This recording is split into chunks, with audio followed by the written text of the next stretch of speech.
and welcome to episode 110 of The Dive Down. That's too many episodes, guys. Let's just call it. Last one right here. All right, this is the series finale of The Dive Down. It's not even a round number. How could you? 110? We just paid our editor in advance. Oh, yeah. If you ever wanted to know, we did just re-up 6 months, so. Yeah, you got us for at least 4. At least 4 more months of a Magic the Gathering podcast focused on the latest decks, trends, and strategies for the casual spike. My name is Stanislav here in Chicago, and with me on the line from Denver, Colorado, it's the one and only Shane Beeps. Stan, I'm updating the episode title I had in mind on our live stream. If you're not in our live stream when we record this on Mondays, you should be, because it's fun. It's a fun time. We get to have some fun interactions. You know, we have the back channel chat, like when someone else is talking for a while. You know, you jump in the chat, hang out. I like to drop emojis. Yeah, I guess now that I'm thinking about it, if you wanna get involved in the live stream, head on over to twitch.tv/thedivedown_Shane. And it's sweet. That's where we are right now, and I'm updating the episode title. So better introduce our other host. Also with us, the Godfather, Dave Harbarger. Hey. What's up, Dave? I had a real weekend. Yeah, shoveling. My furnace broke, and I had to have my whole furnace replaced over the weekend while it was 12 degrees. It's been a couple of days. How is it now? It's great. It's like the best furnace. It's like so efficient, blowing the hottest air. Yeah, this air is so hot and efficient. Just like every Izzet deck I like to play. Well, I'm glad that it's a fresh week of work now, Dave. You can recover. I know, exactly. Perfect. I dove right back into PowerPoint with the gusto of a man who was well warmed and rested over an entire weekend of 2 feet of snow. Ooh. On this week's episode, we take our first look at the latest Kaldheim tech popping up in our favorite formats, especially historic. We crafted some cards, tried some decks, collected some tweets other players have shared, and put it all together in an initial list of movers and shakers from Magic's latest set. But before all that, we got a little housekeeping to share with you. Hello, and thank you to the newest patron to join the Dive Down Nation, Joel P. Welcome, Joel. Thanks, Joel. Also, we got a new review from one of my favorite punk bands in the 90s, The Lagwagon. Were you a Lagwagon person? I loved Lagwagon. Wow, all right. Were you a Lagwagon person? Not too much. Okay. I liked SST a little more. I don't think Lagwagon was part of that. Am I wrong? Shane, you Lagwagon? Never heard of him. Well, I think the person on iTunes has. I can only assume. And I see you. If you'd like to join the Patreon, you can find us over at patreon.com/thedivedown. You can support the show directly. It pays for the merch that we send out to our patrons, the members of our Patreon. We use it to pay the editor. We use it to buy nice sounding equipment so that our podcast is crisp and clean for our many loyal listeners. Yeah, I like that you say that we've done that. I think we bought one thing for ourselves, technology wise. You know where it goes. It goes into maybe one day deck boxes and donations to awesome charities. That's been the best thing I think about the last year. I didn't want to like bring up exact numbers. I didn't want to brag about it because it's not even really our money. It's everyone's money out there. But we did some awesome stuff with the Patreon money last year. I'm looking forward to doing more with it this year. It's been the generosity from the nation is incredible, and thanks to everyone for it. And I hope that we have more citizens every week. Yeah, also, once you're in our Patreon and you get into the super secret Slack channel, we have tournaments not only firing every Friday now, but we also have like Tuesday tournaments. There's so much time and opportunity now to play against fellow dive downers in all sorts of formats, ranging from modern to historic to legacy. I played in a Pioneer FNM a week ago. Remember that format, guys? Remember Pioneer? Yeah, I was just looking at lists. I was trying to see what's going on. Other ways you can support the podcast include Mana Traders. We talk about it every week. You know it. It's the best way to rent Magic the Gathering cards for Magic the Gathering online. And with the dynamics of a new format, you want to be renting. So if you're playing Magic Online, you probably thought about Mana Traders. If you want to get 15% off your first 3 months, head on over to manatraders.com. Use sign-up code TheDiveDown, all one word, and you can get that sweet, sweet coupon. And we also have an affiliate link we kind of made up ourselves. It's untapped.thedivedown.com. That's where you can download the Magic Arena tracking software. Lives in your system tray, watches what you do on Magic Arena, tracks things like your deck performance and your performance on the ladder, and then play modes and whatnot. I've used it since before they even approached us about getting that affiliate thing going. But yeah, it's awesome. Check it out. We get a little bit of a kickback, and it's totally free. You don't have to do anything. All you got to do is download it and use it. Maybe. I don't know. Just delete it. Go for it. I would use it. I'd recommend it. With all that out of the way, Shane, don't go too far because you are sitting at the news desk this week. Well, so I'm coming back. Okay, I'm here. I made it. I was going to leave for a while. That felt like a Kermit the Frog kind of like running back for a second there. All right. We're going to talk Modern again this week, huh? Yeah, let's just go for it. All right. I mean, Modern, you know what's okay, here's the deal, everybody. Preach. I was hoping for some weirder stuff. I was hoping for more weird stuff to happen in the tournaments, and not that much did. And so I thought what would be good here is to look at Modern, because we had two pretty good events. We had a big Modern Super Championship qualifier thing that had, I think, multiple hundreds of players. And then we also had a challenge on Sunday we'll be talking about. And the top eights are pretty normal. There's a few curveballs in there, but there's also a few cool decks from each of these events that took place. And really what it's going to do is just kind of seed our conversation in the dive down. And so we'll start with the challenge rather, and then head on into the super qualifier. And so let's just quickly go through this top eight. So we had first place, Big Dan Teak on Jund Death's Shadow. I love that you can just show up with Jund Death's Shadow and win a tournament. Scourge, I guess, is just doing enough to keep this deck in the conversations. Yeah, I mean, I think the big difference here is that instead of going with just the straight Rakdos plan, of course, they decided Tarmogoyf was worth running. That's the big difference, which is pretty cool. Yeah. And then next up, another Shadow variant, H-Cook 725 on Mardu Shadow. Mardu's been back a little bit recently, I think. It's playing white for primarily Tide Hollow Sculler and Lingering Souls. No, yeah, it can't be. From the past. And a few board cards, of course, like Containment Priest, I noticed, and also Wear Tear in this list. Interesting that they're not splashing white for Path to Exile. Who needs it? Don't care. Don't need it. Exactly. Who needs it? Well, okay, so one reason that you might want to run Lingering Souls is flying blockers against, is it Prowess, perhaps? Mm-hmm. Is it Blitz? Also, I know that other Shadow decks don't really love small blocking decks typically. Depends on if you have your Temur Battle Rage handy or not. Right. Yeah, that's always a trump card, right? Yeah. So I also noticed Jabberwocky, Logan Nettles, a renowned Magic Online and IRL player, was also on Mardu Shadow. He finished 30th, which is still totally fine in a field like this. Third place, completing the Shadow Triumvirate, Ume Kawanekiyu on Rakdos Shadow. We know this deck. We love this deck. Some of us do, I guess. And you know what it is too. Next up, BMJ. So what you're telling me is that the first three decks in this were all Shadow. And then the person who came in fourth place was Ben Jones on Uro Omnath, renowned Shadow player on Uro Omnath. Yeah, why not? It's just that fourth place. The world is upside down. Cats are living together with dogs. Mass hysteria. Tell them about the Twinkie. Yeah, don't tell them. What about the Twinkie? So anyway, yeah, that's our fourth place is BMJ, Ben Jones on Aramnath. That's what I'm going to call it now, just to irritate myself and others. Fifth place, Ekaros on Rakdos Shadow, just like third place.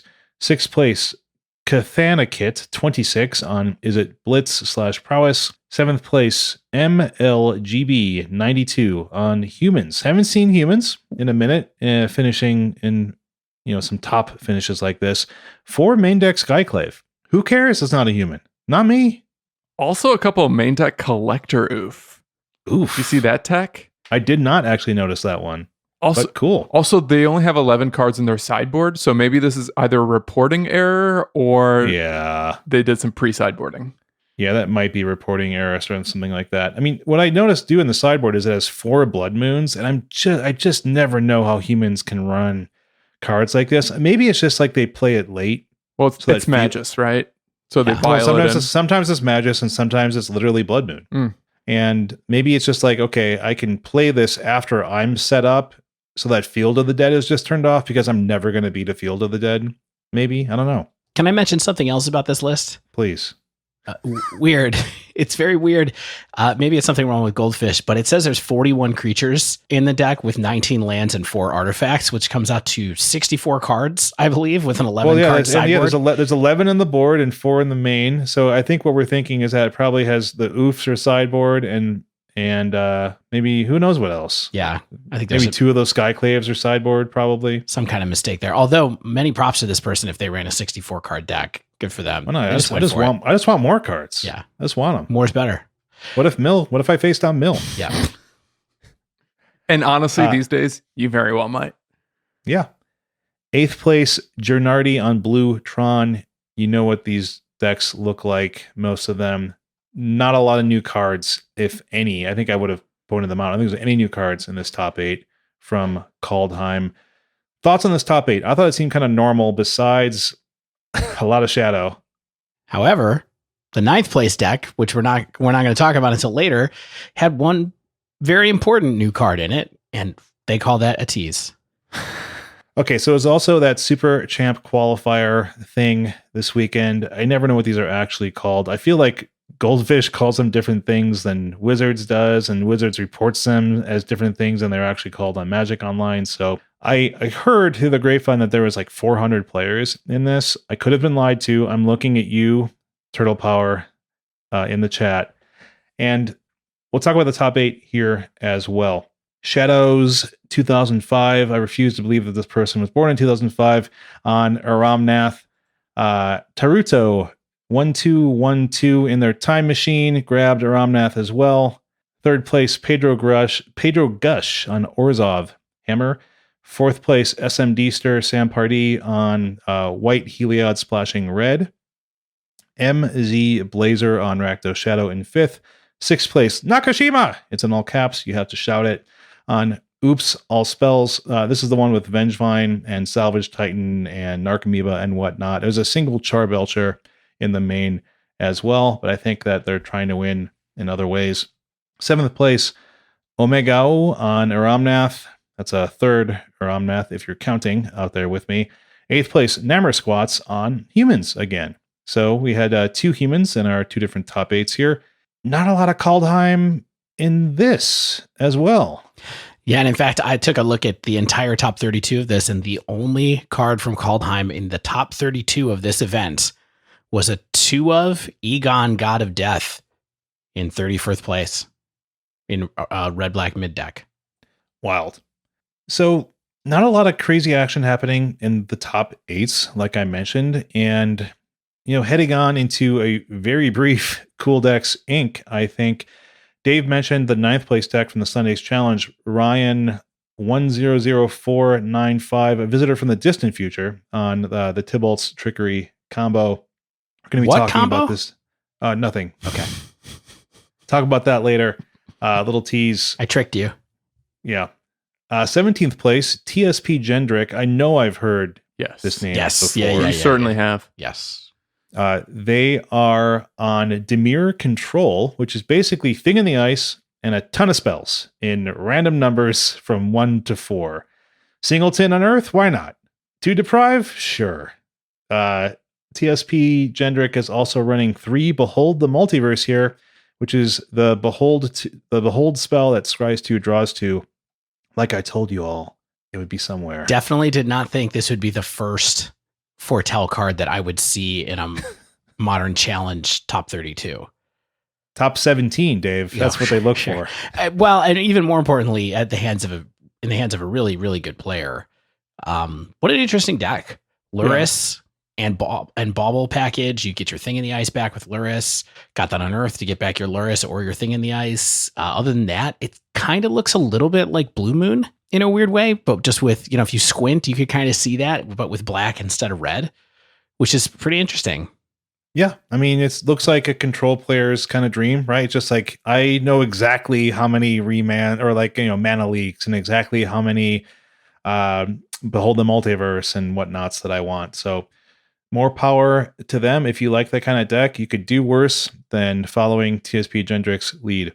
And then from the Super Qualifier, I saw a 30th place Josito Shekel on a Naya Landfall aggro deck. I just wanted to shout out this deck for going back to the kind of Landfall Zoo beats well. A Coam Hellhound, Step Links, Wayward Guide Beast, Brushfire Elemental, all kind of stuff like that. Wild Cattle got, taken out of their trade binder. Atarka's Command, Reckless Bushwhacker, of course, that kind of stuff's in there. Why not? Why not play Zoo? I mean, this person got 7 wins with this deck. Yeah. I mean, like you said, it's like sometimes you just play 8 wax. Sometimes you just play Naya Zoo. This deck is kind of 8-whack though, right? Like realistically, that's the engine that it's built around. It's got your Burning Tree Emissary and your Bush Guides, whatever they're called, and kind of go from there. But that's very cool to see. And then Atarka's Command. Yeah, missed that card. I wish that card was good enough. Yeah, always does something in decks like this. Yeah, that's really all the kind of weird decks I noticed. We didn't see a lot of weird cards in these events, but you guys see anything in these that I missed? Shane, you did everything. You scoured the depths of these lists. But that's what I think is cool is we heard a lot, we saw a lot, we experimented with stuff that we saw on Twitter, and we talked a lot about different decks that people were seeing and different tech that people were seeing in the Slack. And that's what this week is all about in the Dive Down. Is I think that this is maybe the calm before the storm. I thought we started to see some sideboard choices that were weird. We started seeing some main deck choices that were weird, and a few of these decks are starting to creep up. I'm curious what will happen in the near future, and you will hear about it on the breakdown. On the Dive Down. On the Dive Down. Well, no, this is the breakdown section of the Dive Down. Right. Oh, I see. You're saying you will hear about it next week on the breakdown when these things happen, but in the Dive Down is where we speculate.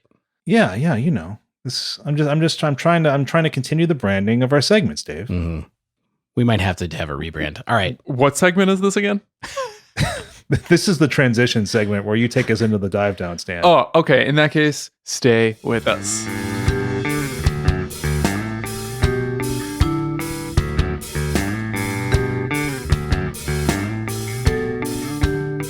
And we're back.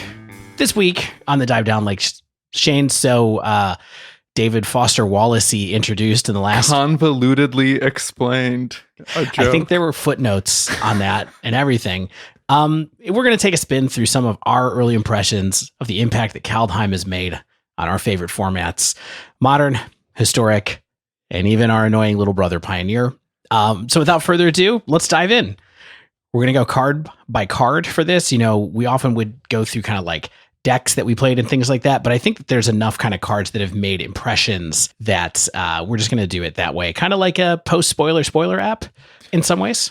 Yeah, I thought, not exactly look at it as like over and underrated type stuff, but just kind of like, let's check what's actually happening, what's making an impact. And maybe we can talk about what we're surprised that we're not seeing too much later on in the episode. Mm-hmm.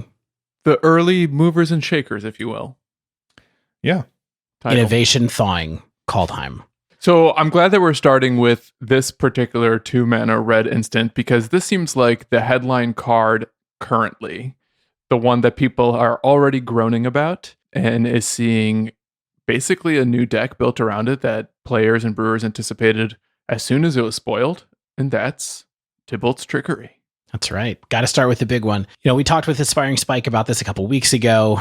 He quickly shot down our dreams of this being a card you could play fairly out of your red deck as some kind of weird counterspell. That's not going to happen, he said. We knew it all along. But we did spend a little bit of time talking about the combo piece, and a few people have already figured it out. Yeah, I probably shouldn't be surprised at this point, right? Like, yet somehow I am. I think it's just that when we looked at this, I didn't really see, or no one was telling me immediately about like the Cascade concepts here. I was sort of just like, well, oh, you can't stack your deck, so how are you going to combo off with this? And I was like, oh, it's much more easy than I anticipated. The other way, you stack your whole deck. All right, so we'll talk really quickly about the mechanics of this.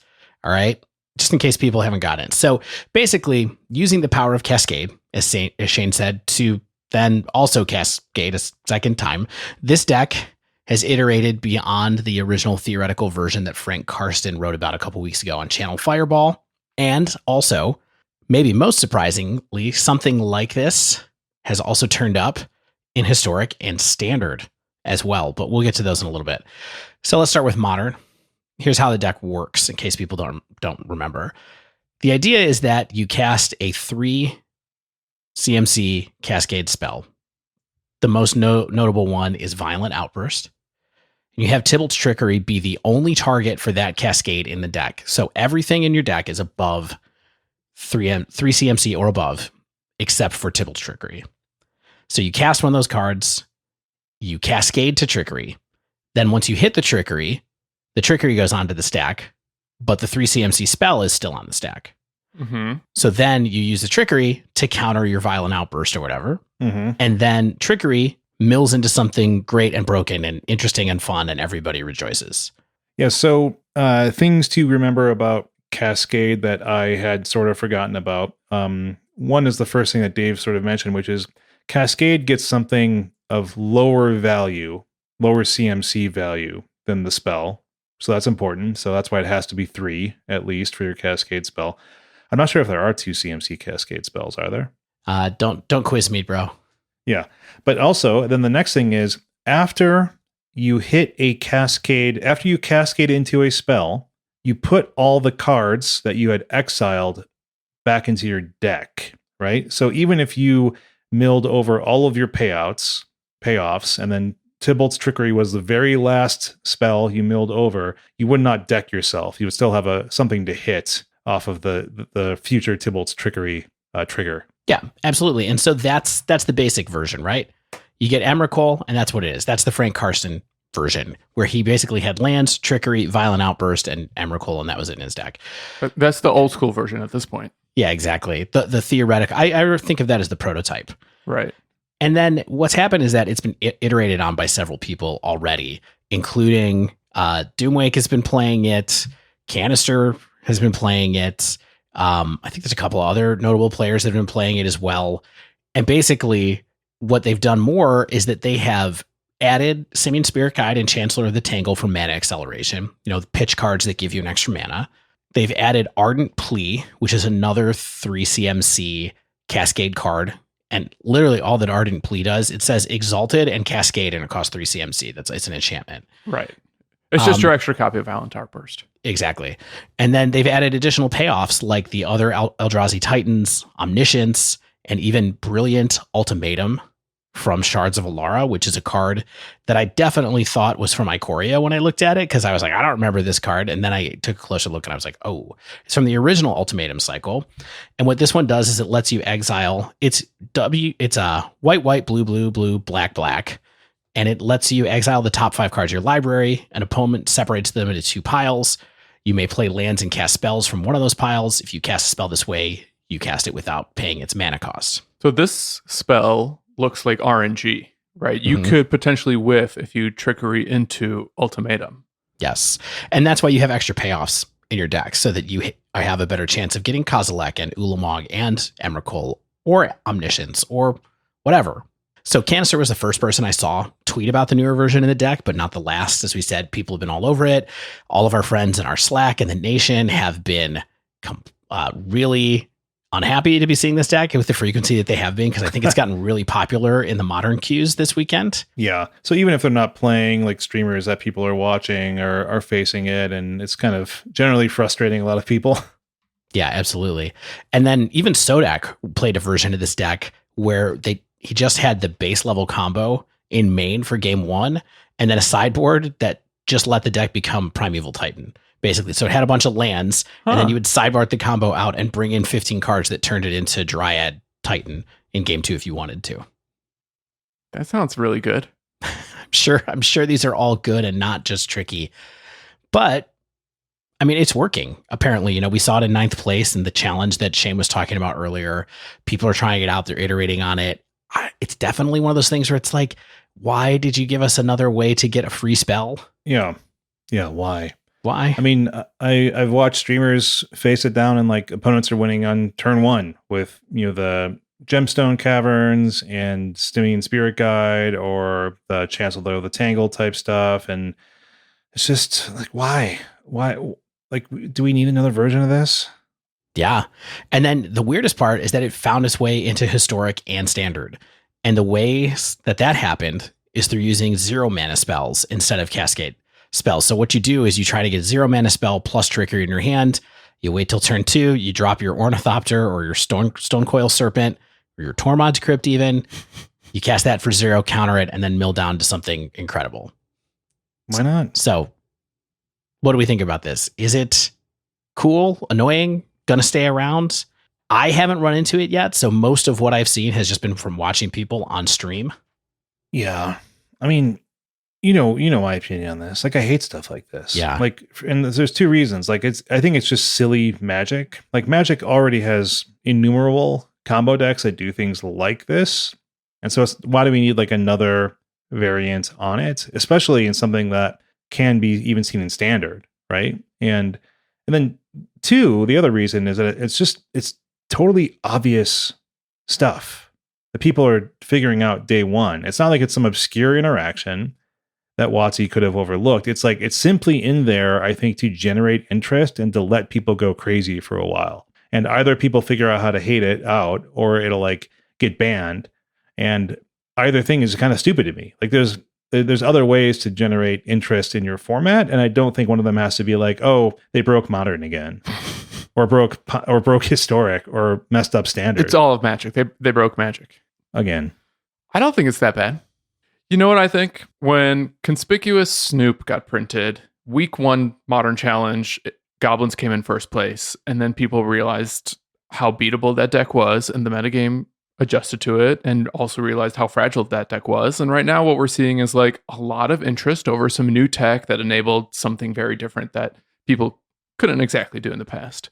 Like, we didn't really have that good of a Cascade deck before. Like, do you think this is like a Neoform? Yeah, or Neoform. I don't know. I don't think decks that can reasonably win on turn 1 should really be around. But that's not Tibalt's fault. He played the trick. He pays the price. I would say here's how I think about this a little bit. Of things that annoy me with how broken there are, this is somewhere in between Conspicuous Snoop and Oops All Spells. So for me, Snoop was an obvious combo piece, but it led to a good deck that I actually think is pretty hard to play. And it's a decent deck. It's kind of Splinter Twin-ish, and that's kind of okay. On the other hand, all the double face land cards from Zendikar enabled that abomination that is the Oops All Spells Balustrade Spy deck or the Charbelcher deck. I feel like that is a bad card design overall that's going to be reckoned with at some point in the future. I don't know how, but Trickery is definitely like in between those 2 things for me. And so, yeah, it does fall a little bit into the Neoform camp, but I actually think it's a little scarier than Neoform to me right now. But I guess only time will tell. It's certainly really popular right now, and you should be ready to play against it. I think what's interesting about it is that it's vulnerable to all the same stuff that Neoform is vulnerable to, which is counter magic, hand disruption, and bad RNG. Yeah, I think that this deck, I don't know the average turn. I don't think anyone knows the average like turn to win on, but I think it can be pretty darn fast with the broken mana potential that exists in Modern. And I think that argument is a little bit disingenuous, which is like, oh yeah, just play interaction, just play hand disruption, like counter spells, and these decks fold. But everyone always says that about these kind of strategies, and I think that it means like, well, like what, I have to play a deck that can play those cards or have those access to those kind of cards. But there are other ways, of course, to fight against these strategies, right? Like Deafening Silence is a single mana white card. It works for decks that can run white, and it stops this really quickly. Damping Spheres, 2 mana, artifact, Thalia, Aethersworn Canonist can stop or at least hinder this type of strategy as well. Chancellor of the Annex. Yeah, that's something wild. I've started seeing. No, Chancellor of the Annex is they're playing is the one it that as tech. Tibalt decks are running it. Yeah, so like if you don't know what Chancellor of the Annex is, it's like anti-early counterspell, anti-early hate. Like if you reveal Chancellor of the Annex from your hand, the first spell the opponent casts that game is countered unless they pay 1. So it's just like, hey, even if you have that deafening silence, you have to play it at least on turn 2. You're gonna give me at least one more look at the win. I mean, I am noticing people already bringing that to the challenge decks. Like I saw some sideboards had normal stuff, and some sideboards were like, "Hey, I've got 3 or 4 deafening silence. I've got 3 or 4 Ethersworn Canonists, cards that I haven't seen ever be run or be run in a long time." And I think that we're going to see more people run cards like this soon. And maybe you're right, Sam, where it's just like, hey, it's just yet another deck that if you're not prepared for it, it'll run you over. But like, do we need more of those things? You know what I mean? Like, hey, like you don't have your, back in the day, like, you don't have your Stony Silence. You don't have your Grafdigger's Cage. You don't have your Leyline of the Void. You don't have your Deafening Silence. Like, so the sideboards are already stretched really thin in Modern. That's an argument that people have made about Modern for years, is like, hey, the sideboard's really tough. Why make it? I mean, it's just like this just puts more pressure on that in ways that are potentially unhealthy. So I'm not disagreeing with you that this is potentially unhealthy. Like maybe time will prove you to be correct. I just think after week 1, it's okay because it encourages players to be more interactive, which is, I think, a style of play that people prefer. Like I think people like interactive games more than drag races. And this is encouraging people to play interactive decks to really stop the drag race deck in a very effective way, in a way that, like, Jund might not be able to punish prowess the way this Jund can punish this.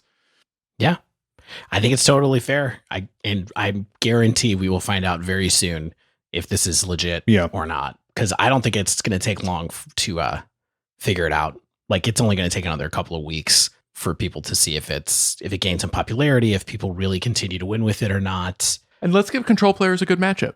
What's wrong with that? Do you think it's a good matchup? I mean, if you have 4 Force of Negation, it's probably a pretty good matchup. There's a lot of things that can be hit. I mean, I think we saw Aspiring Spike go up against something, and like they cascaded into something bonkers that, like, I forget the exact sequence, but like he had a number of counter spells in hand and still didn't have enough to overcome what they could have been doing. It was just there's a lot of options in this. Weirdly, for a deck with so few cards. So the thing that bothers me the most about this, I guess, is that we do see these cards pop up a lot of times that break Modern. And, we play Modern and it is what it is. It's always surprising to me when a card like this pops up and it's also able to make a deck that functions in Standard. And that feels like, whoa, we may have really overshot if it makes a viable shell in so many different formats. Modern is a weird beast in that there are a lot of cards that get printed that are able to turn into sort of degenerate combos in Modern because the format's so big. But when you get into a big Standard like we're in right now, that's a lot more surprising to me, and actually makes me worried about that this card might just be super powerful, regardless of where it's placed. All right, let's head on to another card. Yeah, let's talk about a super fair card. Yeah, this card's sweet. Vorinclex, Monstrous Raider, 4 green, legendary creature, Phyrexian Praetor. I guess I didn't know that Vorinclex was in the game before Kaldheim. I'm not steeped in the lore. You were not around for Scars of Mirrodin. No, I was not. And I mean, I don't know, like it has never seen play in formats I've played really, so I'm not really familiar with it. But it has trample and haste. Important. Here's the important stuff. I mean, 6/6s with trample haste for 6, not even really playable in today's Modern. But if you would put 1 or more counters on a permanent or player, put twice that many of each kind on that permanent or player instead. Also, if an opponent would put 1 or more counters on a permanent or player, they put half that many of each of those kinds of counters on that permanent or player instead, rounded down. So I'm not going to lie. I don't remember talking about this card on the show at all. Did we talk about this card? I think we were like, hey, it's a doubling season type effect. Like it might do something. I feel like this is one of those things where, this card was leaked and everybody thought it was fake. Mm-hmm. And then it was Christmas. And then there were more spoilers. And I almost wonder if we just didn't bring it up ever. If anyone did, it would have been Shane. Yeah. I definitely think that this is the type of card, though, and I've done it once again, that I just looked at a big green card and was like, nah, Right? this isn't for me. I'm not even going to pay attention to any of the stuff that's on here or really think about it all that much or really anything.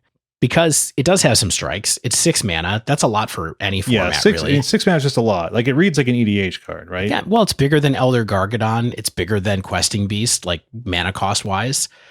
And so that made me tune out a little bit when I saw it. Okay. Here's our exact text from the episode notes. Vorinclex Monstrous Raider. Maybe? The end.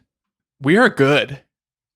We nailed it. Yeah, we're expert. Because I do think this is still a bit of a maybe, right? Or I think it's more now. Well, it's more in standard. It's more in historic. It's potentially more in pioneer. Like, Vorinclex has had a lot of growth of conversation around it, especially in arena formats. People have been slotting it into like these various green-based ramp decks, maybe some other places too, maybe some big fair decks, but I've been seeing it mostly in kind of the green ramp, green planeswalker style decks. I've been playing it myself in those as well. I've been running like this Vorinclex Green Walkers deck in historic. I think it's pretty darn good. Like, I first saw the list retweeted by Fire Shoes on Twitter. If you don't follow Fire Shoes, you should. They follow everything. People at them to get their decks retweeted. They keep their eyes on all the tournaments, on what people are doing in the Twitterverse. So if you want the latest decks and tech, follow Fire Shoes. The player that tweeted the deck was Andrea Del Moro at Delmo222. And basically they stated, cast Vorinclex, win the game. Huh. Their list had 2 Vorinclex, and I wanted to see it more often, so I went up to 3. I shaved the single Wolf Willow Haven that they're running. And this deck looks a lot like previous Green Walker decks of Historic, if you're familiar with those at all. But what it cuts out is like the interaction potential and threats of Voracious Hydra, of Vivian Arcbow Ranger, and instead inserts some Vorinclex, the Ugin the Spirit Dragon, and a singleton Ugin the Ineffable. And so the game plan is kind of what you would think, which is like ramp with Dorks, ramp with Leyline of Abundance, get to another sort of ramp stage with your Nissa, and then gain mega value with Vorinclex in the late game. So either you're casting walkers after Vorinclex, or you're plussing with Vorinclex on the board.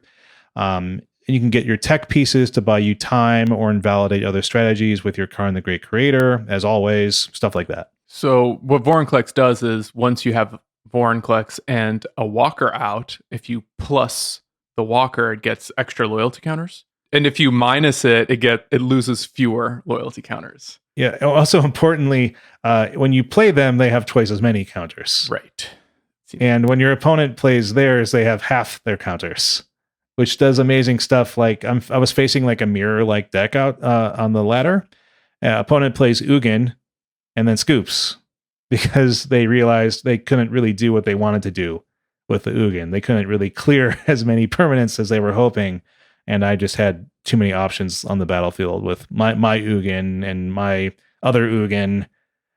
I've heard stories from our friends in the Slack about people playing sagas into it. I think probably like in standard, they're like shame scooping, things like that. Yeah, I guess he doesn't actually impact loyalty counters if you take down. But does make sagas not work, and also does make your sagas do double, right? If you happen to play a saga. It's such a weird thing. Like, it doesn't skip steps. It makes it just better, just sort of like works faster. It's weird. It's so odd. So yeah, Vorinclex is really cool. I think it has a place in historic and potentially pioneer when people try to test that even more. Like these pioneer mono green decks I've been seeing. I looked through the lists in the weekend, and I haven't seen too many of them. I've seen a few copies and a few lists. We'll see how that pans out. The biggest challenge, though, is to insert more payoffs like this, and to insert Vorinclex is like you lose your early interaction. So it makes you more linear, which is like kind of a feature of a lot of historic ramp decks, which is like, I need to get to my payoff, and I'm not doing things like playing my Voracious Hydra. I'm not playing my Vivian Arcbow Ranger. I'm racing you to like stages of ramp. I'm playing my turn 3 Nissa.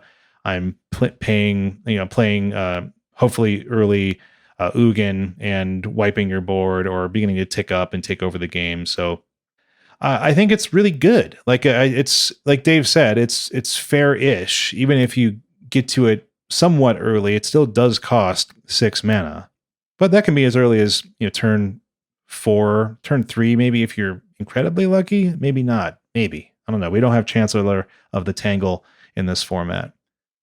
Have you guys seen Vorinclex on the ladder at all? Have you been facing it down or seeing decks that I haven't mentioned with it? I have not yet. Not yet. Yeah. I really want it to be Vorinclex. Like I really thought it was Vorinclex, but it's Vorinclex, which is more challenging to say. Weirdly, all of the Magic I played this weekend, I kept just playing against decks that didn't have new cards in them. I was like, what's going on here? I have new cards. Where are your new cards? That's also not so weird, right? Like, I mean, we'll see what happens. And there's another card I wanted to test out in Green Devotion style decks, and that did get a lot of early buzz. I wasn't so sure, but yet it was the first thing you played. Yes, it was a very first. Well, here I wanted to put my wild cards where my mouth was. Right? I wanted to say, hey, look, I opened 2 of these. In my quote unquote box, and I was like, let's just test this. Like I've played Green Ramp and Green Walkers type strategies and Historic. Let's slot in Search of Greatness, see how it actually feels, how it plays out. And so I took old Historic Mono Green Walkers deck, worked with Mono Green Walkers buddy Mickey S in the Slack, and we sort of just inserted 4 of them into an old build, like we manipulating the mana dork sort of balance and the Wolf Willow configuration. Also, we did put some Vorinclex in there. It seemed too good not to. And as a reminder, In Search of Greatness is a double green enchantment. It reads, at the beginning of your upkeep, you may cast a permanent spell from your hand with CMC equal to 1 plus the highest CMC among other permanents you control without paying its mana cost if you don't scry 1. So this is, of course, like an appealing looking card, right? Like 2 pips of green mana if you're a Nykthos deck in Pioneer or Modern. Even outside of that, it looks like you're going to be cheating on your mana quite well, right? Like Historic gives you the option of running Leyline of the Mana Dorks or whatever. You could ostensibly have another way then to get a turn 3 Nissa or like another 5-drop onto the battlefield for free. And in testing, however, In Search of Greatness to me felt like I imagined it would, which is a very high variance card and not doing much for me when I needed to be reliably ramping with cards like Paradise Druid or Llanowar Visionary on turn 2. Like there were so many instances where all I was getting out of this card was the scry. And in a deck where you want to get to your late game draws more than like another Llanowar Elf or a Paradise Druid, it's like that's important to be scrying, but it's not worth playing an enchantment like this on turn 2 when I need to be playing more dorks typically, or like a Wolfwillow Haven or something. Shane. Yes, friend. Could it be that you played it in the wrong format altogether and this is a modern card? Well, I have not yet seen it, but it might be. I mean, my Green Devotion is a thing. I was just going to ask you, Stan. I believe that I saw a modern list that was doing a similar thing to this, and I was like, was that some kind of fever dream or? Oh no, it was the 25th place deck in Saturday's Modern Challenge. Was Mono Green Devotion running 4 In Search of Greatness. Yeah. And this is like Shane's deck. It's got 4 Karn, 4 Nissa Who Shakes the World, some Gargaroth, a bunch of Mana Dork. That sounds great. I should be playing that. You should. What do you think makes it better in Modern, potentially, than it is in one of these earlier formats? Stan, do you have any takes on that? Oath of Nissa, Leyline of Abundance, Noble Hierarch. Yeah. And Nykthos. Well, and Nykthos, yeah. I guess you didn't put it into a Pioneer deck. Yeah, but all of those cards are available in Pioneer, though. Noble Hierarch? Nissa? But Noble Hierarch, I mean, are they playing 12 Mana Dorks? Yeah, Oath is. Oath is in Pioneer. Right. It got back, baby. Yeah. What about Leyline of Abundance? That's in Historic. That's the one that got banned. Yeah. Leyline of Abundance is a weird one that got banned early because of Todd Anderson and his shenanigans. Oh, that's right. So Yeah. I guess what Modern has is all of the dorks plus Leyline plus like the best cards from Pioneer and Historic. Mhm. Okay. And better everything. Better Planeswalkers. It used to it's run not things playing like, better Planeswalkers. Yeah, it used to run things like Big Garrick, I think, and stuff like that. So, but I mean, I don't discount that, Stan. I don't think this card is like a write-off, but I do think that it needs to have other cards around it besides just itself. Like, I lived the dream of like the early Nissa once. Like I was like, okay, I got the Leyline down on turn 0. I had the Mana Dork on 1, and then then on turn 3 I get something else down, or like, what I mean? It's just like you have enough mana, blah blah blah blah blah, right? Because you have to have this down on turn 2. So the earliest you're still getting Nissa is turn 3. Either through Mana Dork shenanigans or through the In Search of Greatness shenanigans. But it's not like there's other ways I can't do it. And like the combo of Leyline plus In Search of Greatness plus Nissa isn't like something you're going to line up a lot. And even if you do, these formats are running Thoughtseize, right? All of the Thoughtseize is there. It's going to take out your Nissa a lot of times, and you're not going to feel happy about it. But like you said, even in Pioneer, I looked to see if pilots were using this card in their builds of mono green walkers, where this is a legitimate top tier deck, unlike in Historic, where it's more of a curiosity, I think still. I don't see it there either. Like maybe this card isn't just providing what these decks actually need, or maybe people just aren't trying to fit this in yet, but I don't see it there too much. All right. So, but I mean, like I said, don't write it off. I think I'm going to go and build this deck in Historic, though. I have most of it.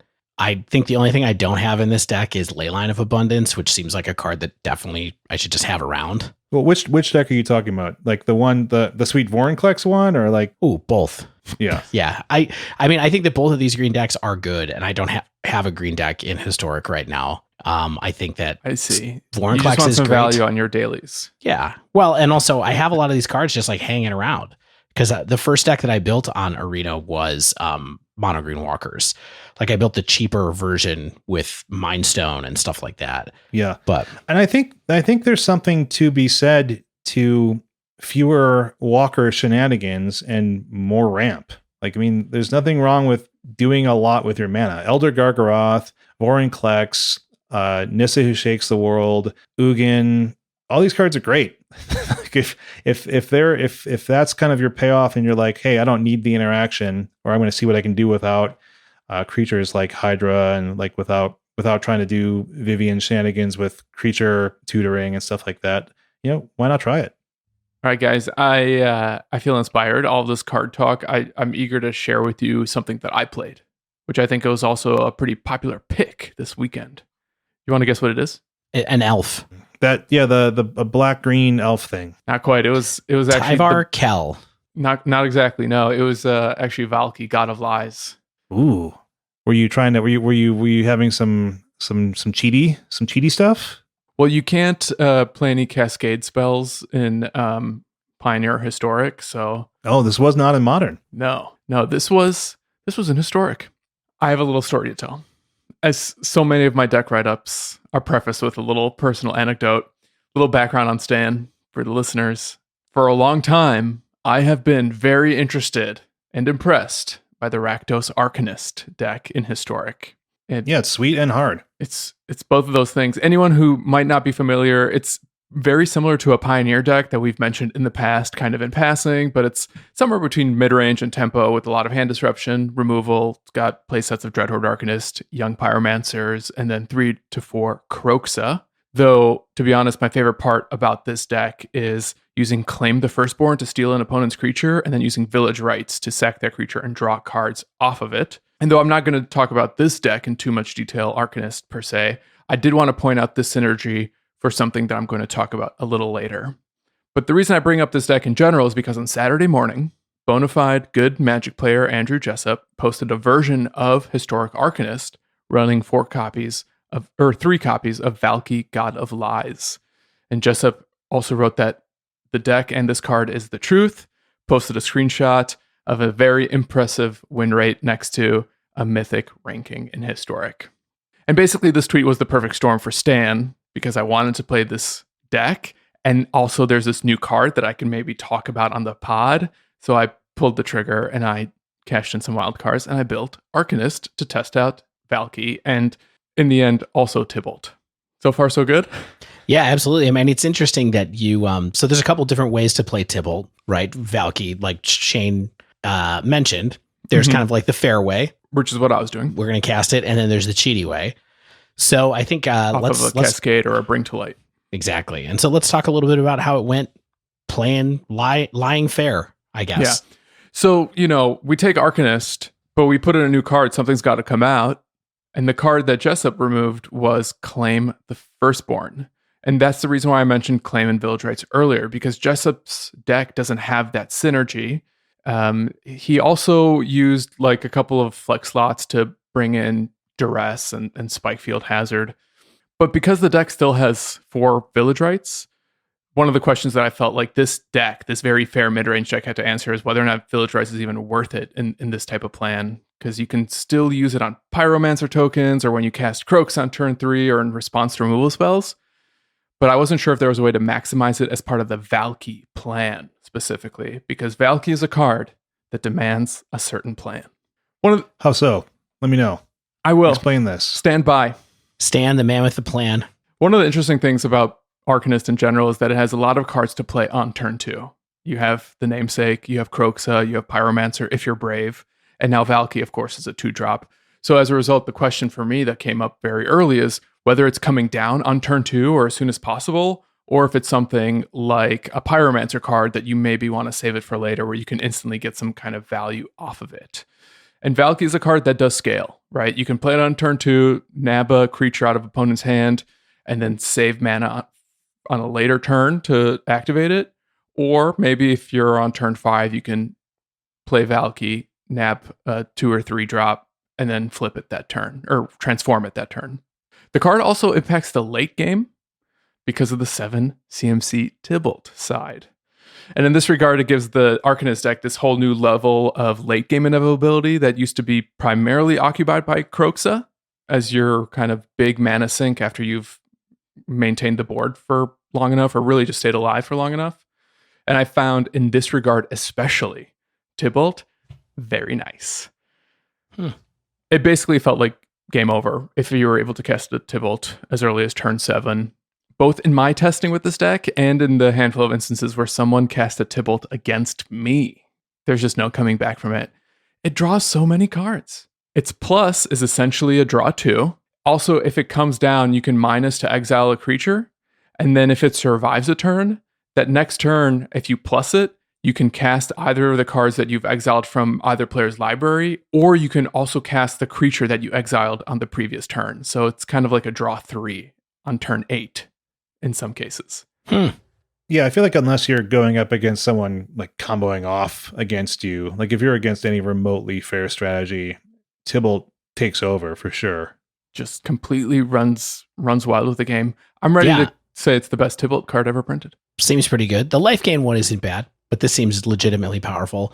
I will say I didn't quite realize the +2 until you pointed it out right now that it's also your library. Mm-hmm. So you get one of your cards and one of their cards to choose from, which is pretty cool. And then the other thing that's important about Tibalt as well is that if it dies, you still have the emblem. And so you can still cast the card. So when you play it, you at least get that draw 2 off of it. Or the draw 1 if you play it to remove a threat. Because it'll exile any threat. And I think that's also quite important, including a Vorinclex. Also, this card right now is 80 tickets on Magic Online. 80 tickets. Get in those Kaldheim draft queues, people. My goodness. All right, so let's be real, though. More often than not, you're casting Valki. And I think we have to talk about whether or not Valki is worth it, because you can't just play a 7-mana Planeswalker and think that's going to be good enough. And I think everyone predicted this, but Valki is really easy to kill. Kind of a liability. He can't block. Any damage-based removal kills him. And since he's sometimes taken an opponent's best card, he, I think, becomes an immediate lightning rod because the opponent just gets that card right back. And one of the things that people frequently say about Valki is this best-case scenario that he can yank an opponent's Uro or Croxa, and then you activate his ability, and the god sticks around without having to be sacrificed to its own ability.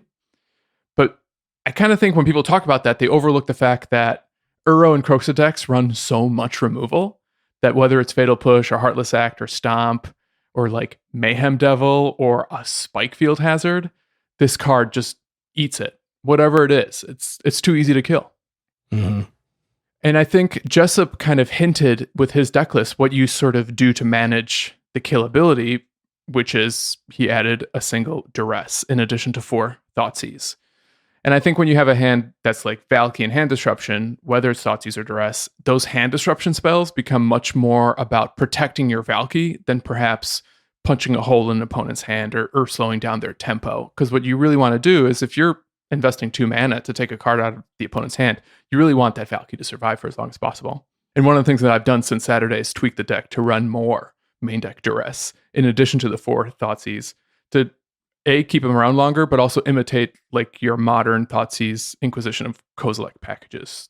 Since if nothing else, Duress can also be recast off of your Dreadhorde Arcanist as well. It triggers Pyromancer. Mm-hmm.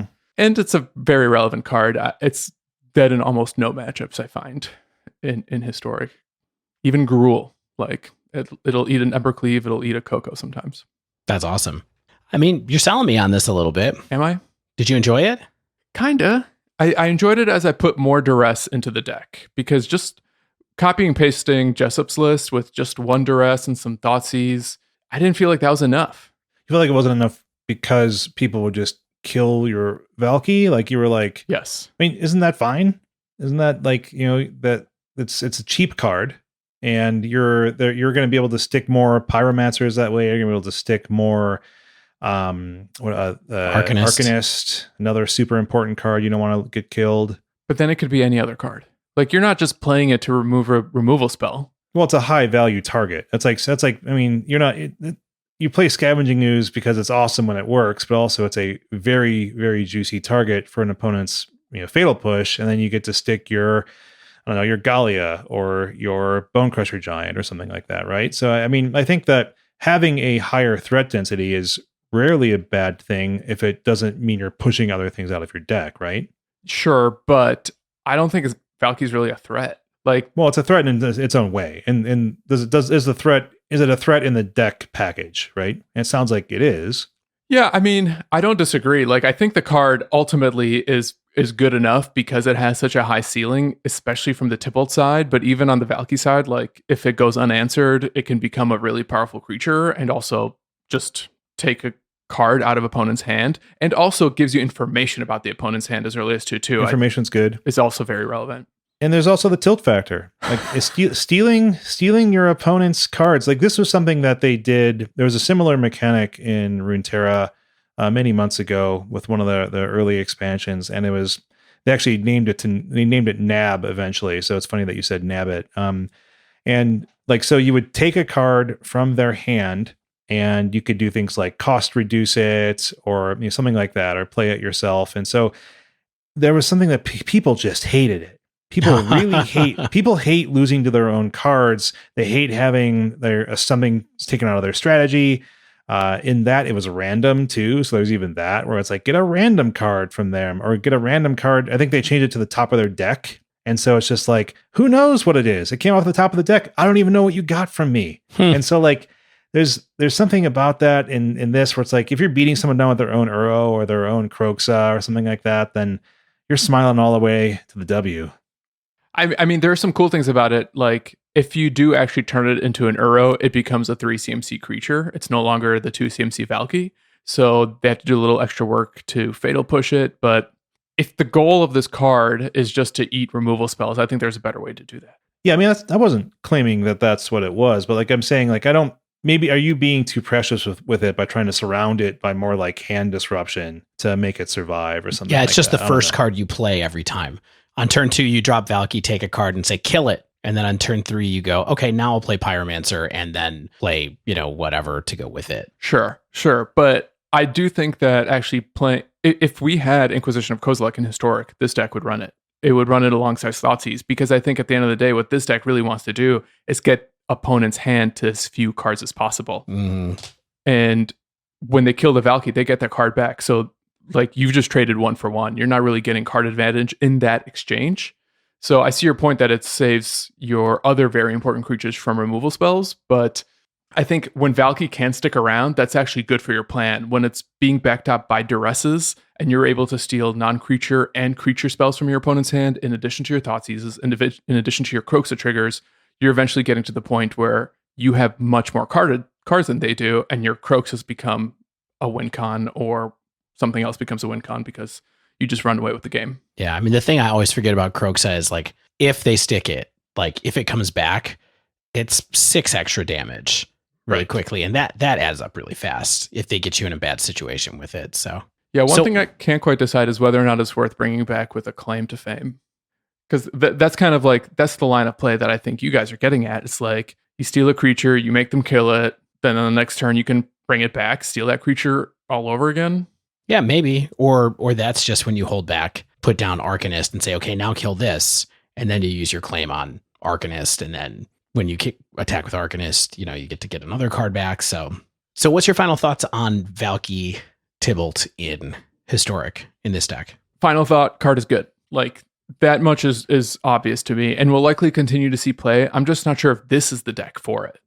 Though some kind of mid-range or even controlling Grixis package might be it, where you can play things like Dive Down or Spell Snare or something to help protect your creatures. Or maybe even like Mardu, where you can play the Blessing card from Auras to like give it some kind of additional protection out of white. Karametra's Blessing. Thank you. Yeah. I also got to say, though, one of the reasons why this card is good is because a turn 7 Tibalt is very powerful. And as much as I wish it cost less than 7 CMC and was just maybe a 5 CMC walker, that seems weirdly reasonable in this day and age. And 7 CMC feels like it's overcorrected for a bygone era. The fact that it can, both sides of the card can scale so effectively in various points of the game, I think makes this card very sleevable. It just needs to find an ideal home in every format. But I just kind of think it's going to stick around for a while because of how powerful it is and how it can like impact the game state against so many different opponents in so many different ways.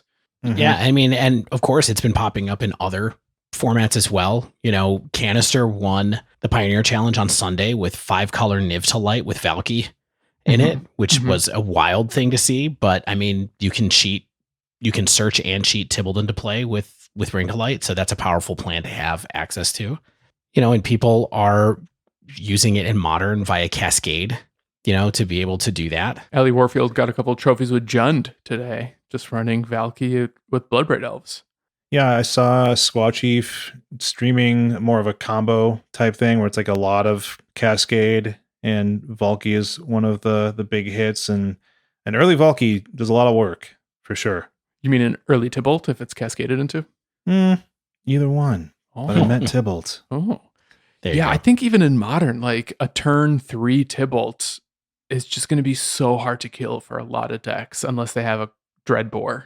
I mean, it's got high loyalty. If you plus it, it's 7. Yes. So, I mean, here's one last thing I'll say about Tibalt. I got to the point where I was able to ult it, and there was like no reason ever to ult it. Yeah, you're just like, I'm just going to keep plussing it. There's just no point. Yeah. I guess like it draws you a million cards because all those cards do go into exile, and then you like presumably have additional mana to cast them. But in so many games, like your graveyards run out of cards because of escape mechanics that like actually exiling graveyards doesn't seem super relevant in a lot of the matchups that I faced. Interesting. All right. Legit good card, I think. Valki / Tibalt, and it's all over the place, which explains why it is 80 tickets. My goodness. I mean, also, can't you not buy actual packs on MTGO yet? You can only get them through drafts. So is that what's going on? I think supply is low because it's just pre-release week. Okay. Well, if that's what's going on, then watch out for that. I mean, although we do have lots of weird Magic Online supply issues these days. Thanks, Arena, for that. Okay. Dave, what have you been doing? Not much. Well, being cold. You've been doing something. Yeah, no, I tried out a couple of different things. So I took a different path a little bit. I decided to just try a couple of cards that really sung to me and fit into decks that I had. And so the first card that I tried last weekend was Ascendant Spirit. And do I have to read it? Are you going to make me read it? No, there's so much text. It's the blue snow figure of destiny level up thing. And so it's a 1/1, and then when you put 2 snow into it, it becomes a 2/3, and then you put 3 snow into it, it becomes a 4/4 with flying, and then you put 4 snow into it, and it becomes a 6/6 with flying and also curiosity on it. And so what I did was I took Stan's suggestion from last week and I slotted it into mono blue tempo in historic on arena and changed all your lands to snow lands. Yeah, changed all my lands to snow lands. The second match that I played with it. So the first match I played with it, I thought I switched it all and then I didn't. And when I just kept drawing islands, but you know what? People killed the Ascendant Spirit every time they saw it anyway. So did its job. Yeah, did its job. Fine, killed it. Great. But the second time I did it, it actually worked properly, and I swapped out Terramander for this card, and I would never look back. What? To be honest, what? I have played Mono Blue Temple plenty of times. I felt like I never activated Terramander, like ever. That's so bananas to me. I frequently activate it. Yeah, I don't know. I didn't think it was that great, so I tried that, and so I was playing it alongside the. Gosh, what's the the one that draws a card that I'm suddenly forgetting the name of that everybody hates? The Spirit? Yeah, the Spirit. The Spirit Pirate. The Pirate Spirit. Yep. Yeah. So I have that. You got your the counterspell one, and then this is your other 1-drop, and I thought it was pretty good. I also was playing Cutthroat, which I know people aren't playing too much these days, and I actually thought that this paired pretty well with Cutthroat because it lets you have something to do with your mana at instant speed. If you want to leave mana up for either Cutthroat or to activate Ascendant Spirit or with a counter spell. It was just lots of instant speed uses for your mana that I thought was cool. And, it's great to have a mana sink in this deck. It's a blue deck that draws cards. Being able to draw cards off of the Spirit, whose name I'm totally forgetting. Spectral Spirit. Spectral Spirit. Spectral Spirit? Spectral Sailor. Spectral Sailor. Sailor? Thank you. Yeah, it's probably Spectral Sailor. Spectral Sailor is great, and then also having your other 1-drop be able to get bigger and become a 4/4 is helpful. It's kind of interesting because this deck runs Tempest Djinn in the sideboard quite often, and this is sort of like a side door into Tempest Djinn in some ways because you can start with this, and I mostly only got the card to be a 4/4 flyer. Like I basically only got it to be an air elemental. I didn't really get it to I think I got it to the curiosity stage one time where I was drawing cards off of it too, but you're just like killing people when you're at that point. And so if you suddenly are kind of like, I'm just going to ping you down a few times with my 1/1s and my Cutthroat got in there.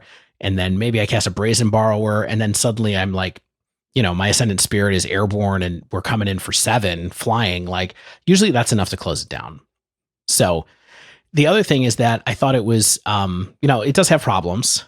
It's not great at wearing Curious Obsession, which is a card that I think is really good for the deck because you really want to put that on a flyer. It's not a flyer, so it doesn't enable Mana Beak, and it's on a pirate, so it doesn't enable Pirate Beak. But I kind of felt like it made up for it, and also it just gave you a different dimension to be able to get a bigger creature out in the main if you want it. I gotta assume because it doesn't have flying or piracy, that you're not casting it on turn 1 if you have any of the other 1-drops. Yeah, no, I definitely held it back. It's kind of like I'm going to drop it later once I have gotten through my counterspell kind of play. Sure. So, yeah, like a spell like this lets you use mana in a long game better anyway. And like you said, like so much of this deck is holding up stuff you can flash, like whether that's Mana Beak or Pirate Beak or whatever, like whether that allows you to pretend you have interaction or have actual interaction, and a card like Ascendant Spirit is something that I think plays nicely into the overall game plan, but doesn't kind of enable a lot of what you want to be doing early necessarily. Yeah, so it does have an awkward tension. I'm sure that they thought about that in some ways a little bit when they were thinking about how to cost the card. Although, of course, the story of the card is just like, I'm a 1/1, I'm slightly bigger, now I fly and I'm bigger, and now I'm huge. Like, so that makes sense too. But I definitely thought that it gave the deck a nice different dimension than what it had before. And I would keep playing it. Maybe I shouldn't be playing it over Terramander, but I definitely think it has a space in the deck. Yeah, seems sweet. I will say, if you play this card, don't mess up like I did with the auto tapper multiple times where I would cast Ascendant Spirit, want to cast Ascendant Spirit with Castle Vantress, and then it would auto tap one of my islands instead so that I actually wouldn't be able to pump it. Because one of the other things that you can do with this is just, drop it and then pump it immediately and then pump it again. But, if you're running a one of non-snow mana, doesn't help with that plan. I appreciate the wisdom. Yeah, the warning. The last thing I would say is one thing I really liked about this card on the instant side is that you can attack into smaller creatures with this card, leaving up a threat of activation and then not actually activate it. It's kind of like an old limited trick if you just want to like keep your attacks going. And I found that to be pretty good too. The fact that you can activate at instant speed is awesome. And I feel like that's kind of the thing that maybe makes this a rare, because so many other cards these days are just like, you can only do this cool thing at sorcery speed. Yeah. Mono Blue Tempo is a deck that's kind of been on the fringes of Historic for a very long time. Basically, since it was a standard deck, like it was ported into Historic, but I don't think it's ever really proved itself to be a tier 1 deck. Do you see Ascendant Spirit as elevating the strategy? Maybe not to tier 1, but like a little bit? I think a little bit. I definitely don't think I would say it's tier 1. I would say on Untapped, by the way, I believe that Mono Blue is like 10th on the tier list in Historic. Like it's not there, but it's also like it's solidly tier 2. And I think this might make it a little bit better, but I don't think it's enough to push it up into where the big decks are. Definitely not. But I still liked it. I enjoyed the like 10 or so matches I played with it. I think I went 6-4. I didn't have a great record or anything, but it was a lot of fun. Yeah, I wonder like at what point does the Mono Blue deck start running like Supreme Phantom or something else that just like synergizes with the fact that you're getting to a lot of spirits now, and maybe you can actually like look into a Mono Blue Spirits plan in addition to Curious Obsession and the mana leak variants.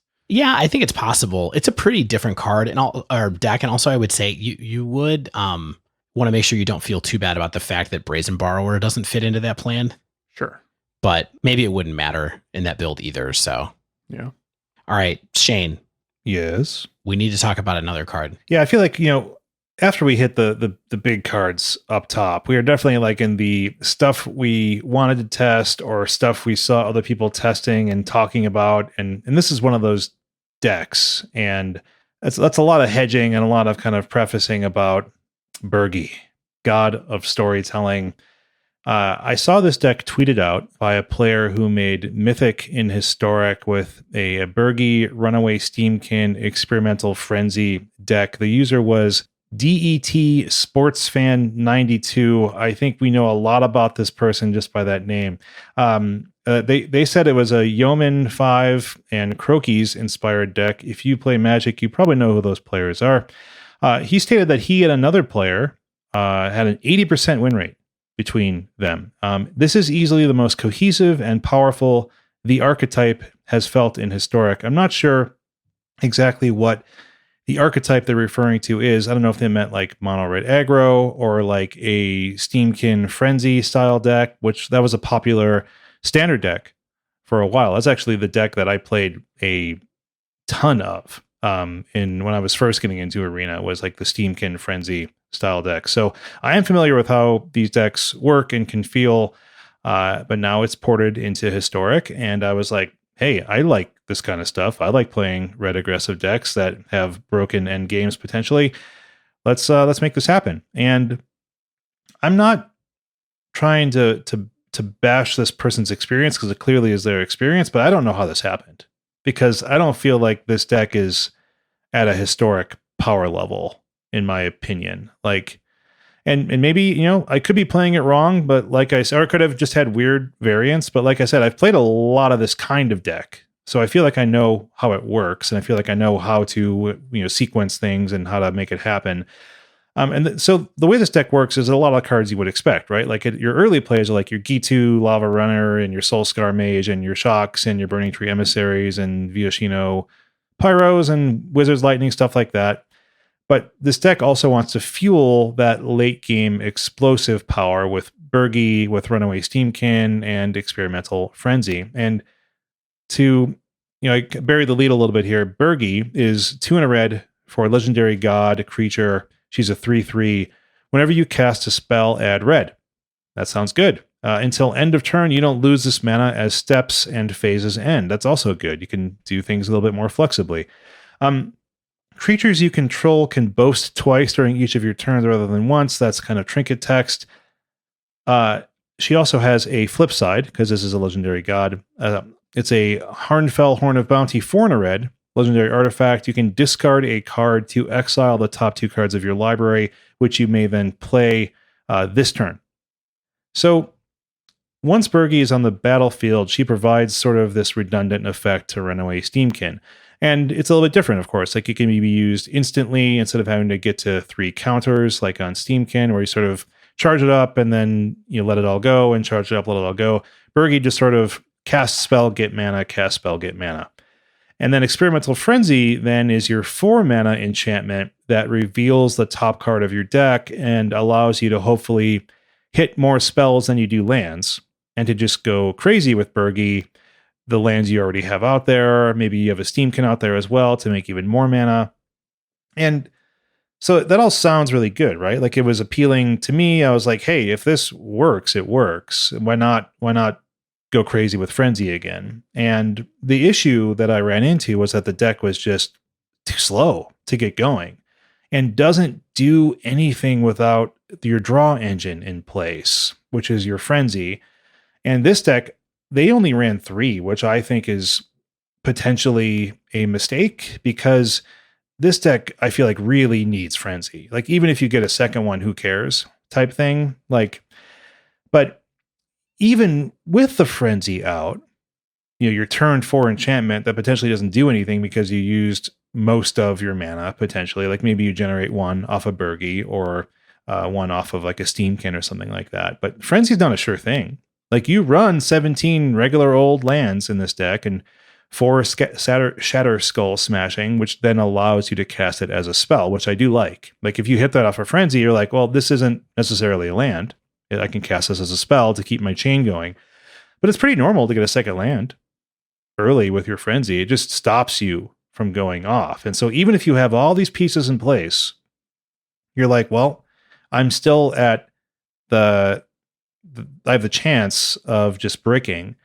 And sometimes what you're getting is not even that great, right? Like, maybe you fill the board with like 3 creatures and you get a couple spells off, but like, it was like, there's some things I would do differently in this deck. Might be like, can I fit Lightning Strike in here? Like, I just want more ability to dome my opponent late game.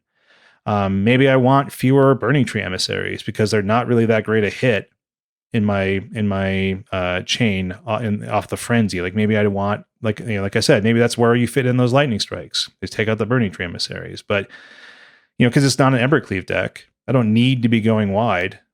Maybe it should be an Embercleave deck. I mean, it's a red deck. Exactly. Why not? It's a red deck with creatures. I don't know. Like, it's the kind of thing where, like, maybe it's tweakable, but I never felt like I was in the games as well as I could just be with like an aggressive attacking red deck with like Torbran and or Anax and or Embercleave.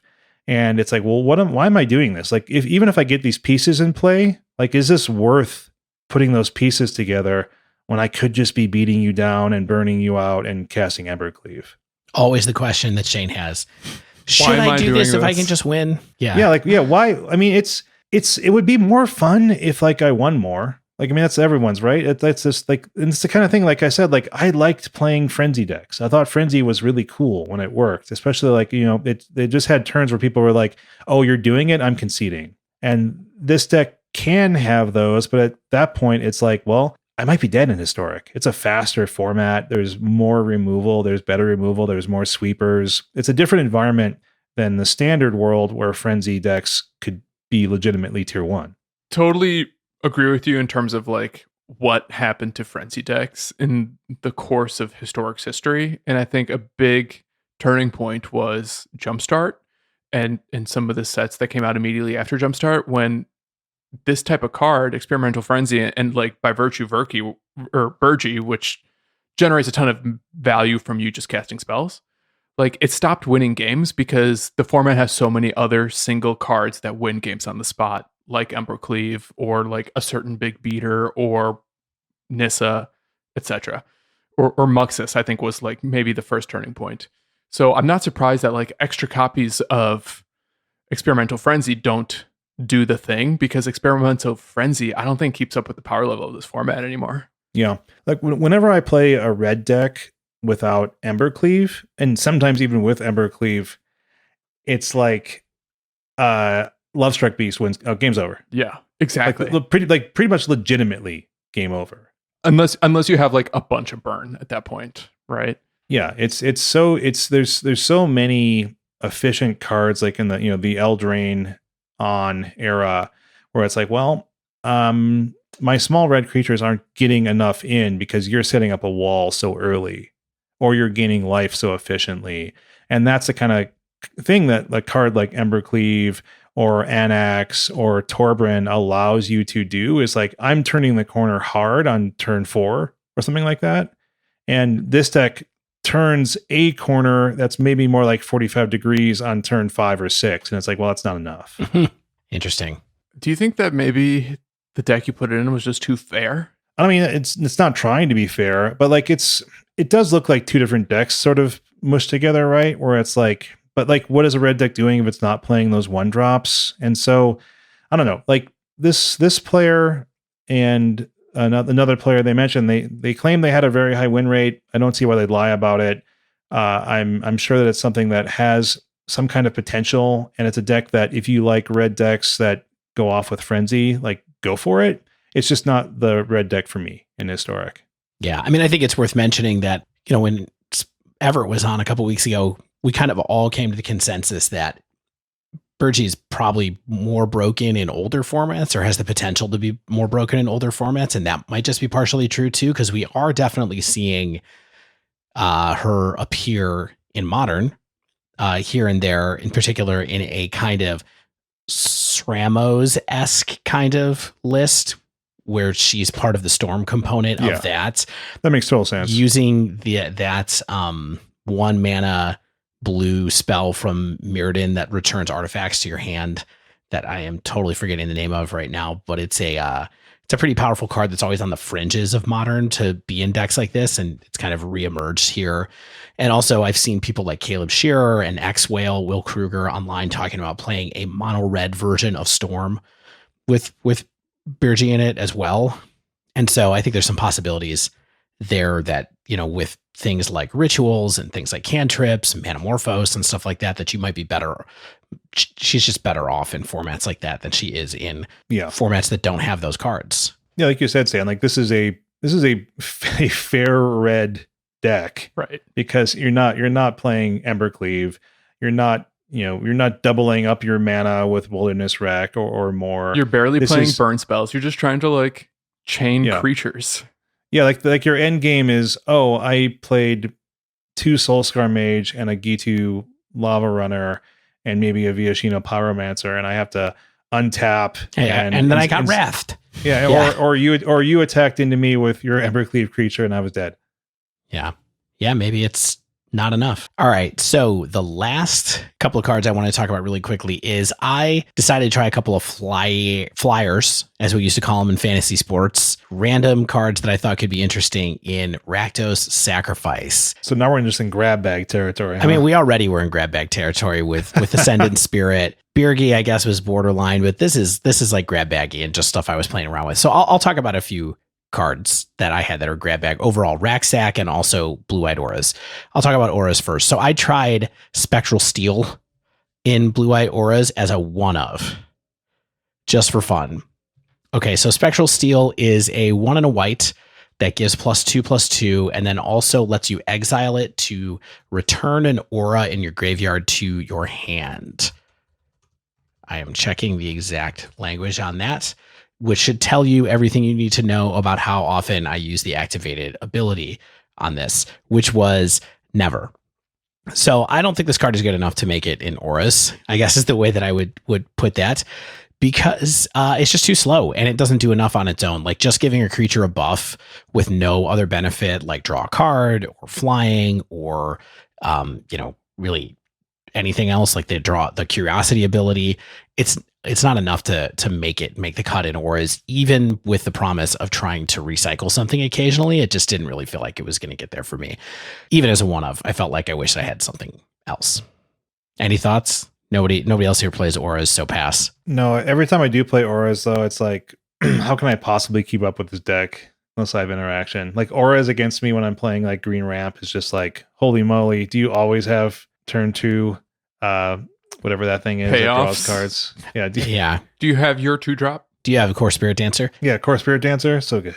Yeah, Anyway, so that's where I was with that. There wasn't anything else that fit in that deck to my mind, but I'll be keeping an eye out. And then, like I said, I tried some stuff in Racksack, and the 2 cards I tried in Racksack were Rise of the Dread Marn, is the one I'll talk about first. And Rise of the Dread Marn is 2 and a black for an instant that says create X 2/2 black zombie berserker creature tokens, where X is the number of non-token creatures that died this turn, and it has foretell black. So you can, my idea here was I could try to protect myself a little bit from sweepers-ish, but also try to double up onto a big turn where if I killed some of their creatures and sacrificed some of my creatures, like sacrifice the cat a bunch of times, I could occasionally get a bunch of tokens off of that. So if I'm pinging them and killing my guys, maybe I get a chance to get even more, and then I could do like a big sacrifice turn from there. Here's what I can say about that. It was not good. It was pretty inefficient in the engine that's already super efficient, and just felt like there wasn't really space to make it work. Here's a question though, Dave. Did you try foretelling it? Yeah, absolutely. I mean, you do want to play 2-drops in this deck whenever you can, or maybe, a 1-drop and something else, or 2 1-drops, I guess I would say. Like, you want to drop your supplier and a oven or whatever a lot of times on turn 2. But I definitely, the games where I got to use it and activate it, I did foretell it, and that mostly foretell it and then play it for a single black, which helps. But I never really went off the way that I thought I would potentially with this. Mm-hmm. So I think the best I did was I made 3 tokens one time where like I killed one. I mean, my big brain play with this honestly was to foretell this at some point and then get into a situation where I was like, well, I'm going to have Priest of the Forgotten Gods out there. Then I'm going to kill 2 of my creatures, and I'm going to have them sacrifice one of their creatures. And then using the mana off of Priest of the Forgotten Gods, I'm going to cast Rise of the Dread Marn and get 3 creatures back so that next turn I'm ready to just tap my Priest of the Forgotten Gods again. Not quite. Really? Even then? Yeah. Sad. But maybe that'll work out sometime in the future for somebody else, and I will be wrong. Wouldn't be the first time. Yeah. I mean, I'm wrong all the time. And then the second card that I tried out in this was Immersturm Predator, which we talked about a lot. So much so that I remember its card text by heart. And so I'm going to read it to you while I get my brain fired up. So Immersturm Predator is a 3/3 flyer for 2 colorless, a black and a red. And it says, whenever Immersturm Predator becomes tapped, exile up to 1 target card from a graveyard and put a +1/+1 counter on Immersturm Predator. So it gets bigger. You can get rid of any card from a graveyard to do this. And then it also says, sacrifice a creature. Immersturm Predator gains indestructible until end of turn, tap it. You guys love this card now? You've seen it everywhere. You've played against a bunch. I mean, it seems like a good value. It seems like just a perfectly good creature, right? Yeah. Does it? And I actually felt like this was okay in the deck. So I ended up swapping out a couple of Scrap Heap Scroungers for it. Like I talked about in the spoiler episode. I threw 2 into my deck. I played around with it a little bit. The games where I got this card out, people had to kill it because a lot of times I had them under some pressure, and then me dropping a potentially, 4/4, 5/5-ish flyer was pretty tough for them to deal with. Now, there's so many other ways to kill something other than destroying it. There's bouncing it, there's exiling it through various ways that it definitely was not quite as reliable as a closer that I felt like, but it definitely drew attention really fast in the games where I did get it out. And so I thought it was fine. I think that in a deck that, like I said, sometimes has problems with ground stalls, it's a good card to have around. I'm not sure if it's something you'd really want in your main deck or if you would ever consider trying a sideboard. It's not really a sideboard card, but it might be kind of like, depending on meta, you might want a big beefy flyer to end the game. You could try it. But I thought it was okay in the deck. Not a definite no and not a definite yes, unfortunately. Definitely less of a fit and felt like it improved the deck less than Ascendant Spirit did for Mono Blue Tempo by way of like comparison. Interesting. Yeah. How likely are you to keep testing this in SAC, though? I think I would play another 10 matches with it. I don't think I would. I'm not like racing to pull it back out like I am with Rise of the Dread Marm, where I was just like, I played it, like I said, for around 5-10 matches and was like, no. I never want to draw this card. Like Immersturm Predator is for 4 is fine, to be able to throw out there. So I'm still looking at it. Still possible. I just don't know if the deck needs something that introduces a hedge into its engine. Like a lot of the best decks in Historic, like Shane said, they're pretty linear on the plans that they have. And this gives you an out, but it's like, do I really need it? Should I just concentrate on plan A and not worry about a plan B? I don't know. I do think you buried the lead a tiny little bit in your rack sack discussion, which is one more new card you played, and perhaps one of my absolute favorite cards from Kaldheim, which is the Blightstep pathway. Yeah. We should talk about the pathways for just a quick second, right? Because that was definitely the best card I put into this deck. And it was probably the best card. I mean, clearly Spectral Steel wasn't good, but I put blue-white pathways into auras, and that was really good too. Mm-hmm. I think I felt the impact of the pathways like as much as any other permanent card in Historic specifically. Yeah. Just because like everyone's mana is so smooth now. I do think it's a little weird. So there is a fundamental tension here for me, and that is that I really think that like Dragon Skull Summit and Glacial Fortress are really good in Historic. I know that some people hate those, and when you get a double Dragon Skull Summit opener, like that really sucks. Or when you get the one that's like, when you get those awkward hands that are like that, it's really bad. But they often come into play just untapped, and so it's more cards in your deck that don't allow those cards to come into play untapped. So I think you have to balance it a little bit. I'm not like an expert at building mana bases by any stretch, but I worry a little bit about like shoving 4 pathways in right away without thinking about what they're replacing. I mean, I do think they're replacing the checklands really? In some number. Okay. Yeah, I think it's more prudent to go down to like 2 checklands. So like 2 checklands and 4 pathways. Exactly. Because the pathways always come in untapped. There's no world where they don't. I mean, it depends on the deck you're playing too and the mana requirements. Like Gruul almost never runs the checkland at all. It just runs the pathways. Right. And so I have played decks, or I've seen decks, like a deck I didn't talk about at all was like a aggro Rakdos shell that I found early on as well. And they had pathways and still Dragon Skull Summit, right? And maybe they were just like, I want to have access to as many duels as I can. And they don't play super well together. Like if you're taking out basics for pathways, then your checks are much worse. And I'm curious how long people are going to hold on to playing checks when they have access to pathways. And I'm not sure it's kind of like just sort of legacy deck building thinking where it's like, I've played this card for so long, I think I still need to, and I'm not sure that you do. It really depends on your mana requirements and how early your double pips are, or how many gold cards you have at the 2-drop slot. And, Gruul can get away with it because it has Burning Tree Emissary to turn double into like one of into each Gruul mana. Yeah. I mean, I think it's tough, right? I mean, it obviously would be a totally different picture if the Shocklands didn't enable the checklands to come into play untapped. Mm-hmm. But since you got to play the Shocklands so that they can come in untapped if you want, then I just feel like it's tough to kind of like turn away from those, because I've loved Glacial Fortress and Blue-White Auras so much, but maybe it is time to walk away from it a little bit. But anyway, the pathways, especially these particular pathways, I think made a huge difference for Historic. No doubt.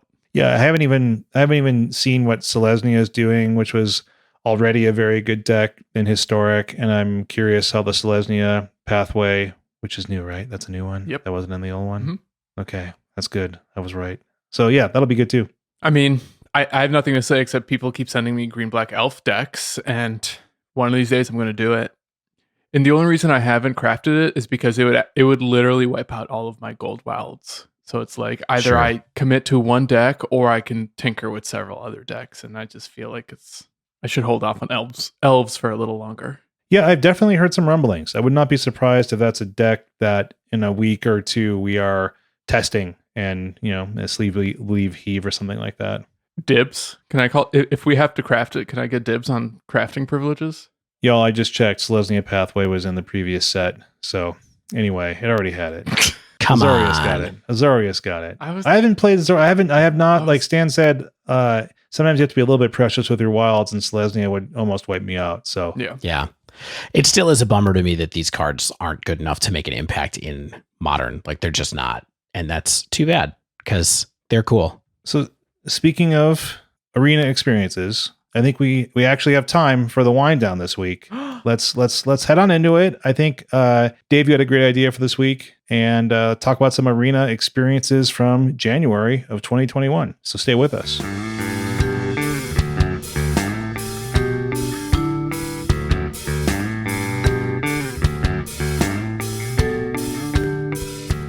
Guys, I'm so excited. We haven't done a wind down in so long. I almost forgot that this section exists. I have all these hats that just say the wind down on them, and no one wants them. I should have gotten dive down hats instead. I told you not to spend the money on that, but you just would not believe me. I just love holding onto inventory. Remember when we needed to like sort of pad our episodes with like, hey, like, how y'all doing? Right. Type content. And then now we just write too many notes and talk for too long.